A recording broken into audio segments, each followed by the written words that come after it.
Hey there, welcome to another video on brain and behavior. My name is Dr. Kapil Kakkar. I'm a psychologist and author who used to write for Times of India, Speaking Tree, and Mind, Body, Spirit, and You. You may also check out 4 books I have authored on Amazon. Yes, please do check them out. So let's start. Let me share a really fascinating psychological study, one that explains why we instantly like, dislike, admire, or even feel disgusted towards certain people.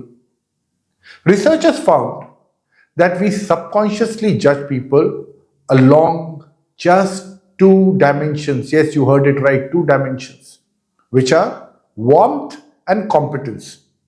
That's it. Almost every social judgment we make fits somewhere on these 2 axes. And here is the twist. If you simply give people a hint about someone's status, their ratings of warmth and competence change immediately. Yes, status, what strata of society they belong to, how rich or poor they are.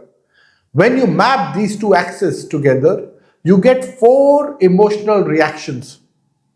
If someone is seen as high warmth and high competence, we tend to feel pride or admire him.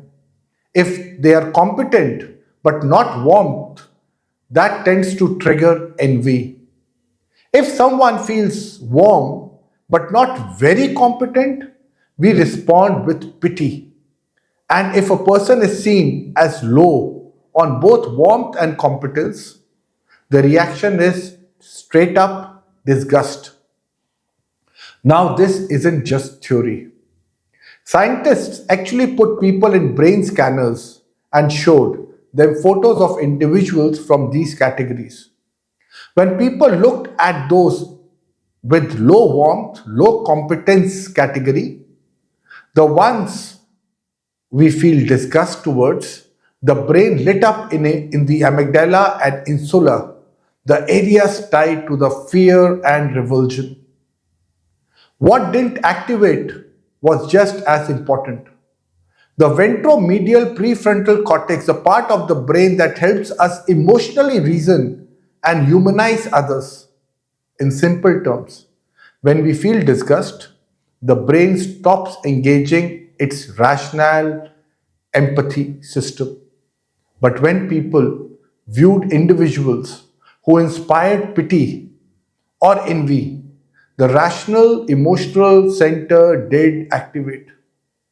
These are still complicated human emotions. The study also showed how these emotions translate into behavior. When we have seen people under high warmth and high competence, it takes a sense of pride, and that's mostly us honoring ourselves. Everybody thinks they are competent. When we find person as low warmth and high competence, we envy that person. When we see someone high warmth and low competence, we pity that person. And when we have seen someone under low warmth and low competence, we see that person as disgusting. So, this is how our preconceived notions work on warmth and the other one being competence. The transitions between these categories are especially revealing. If someone goes from being seen as warmth and competent to warmth but no longer competent, has become incompetent, it triggers an almost painful sense of protectiveness. We tend to protect them. If a person you admire turns out to be competent but no longer warmth is missing, the dominant feeling is betrayal. That person has cheated me, is what we feel. A rare but shocking shift is when someone falls from high warmth, high competence to low on both competence and warmth. The reaction isn't just disgust, it's confusion. What went wrong? And the most uncomfortable reaction of all, when someone moves from cold but competent to cold, and incompetent. That fall often sparks gloating, an ugly sense of pleasure at watching someone powerful collapse. What this study really shows is that our social judgments aren't rational debates. They are fast, emotional, and deeply wired into the brain.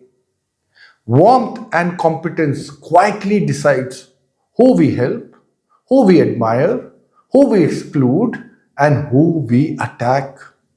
Once you see this framework, you will start noticing it everywhere. So now think about people who you would consider as high on warmth and high on competence, or high on competence, low on warmth, or low on warmth and low on competence. And ask yourself, how would you judge, label, or see them to be? If you like this video, kindly share it far and wide. Thank you so much. Ciao for now.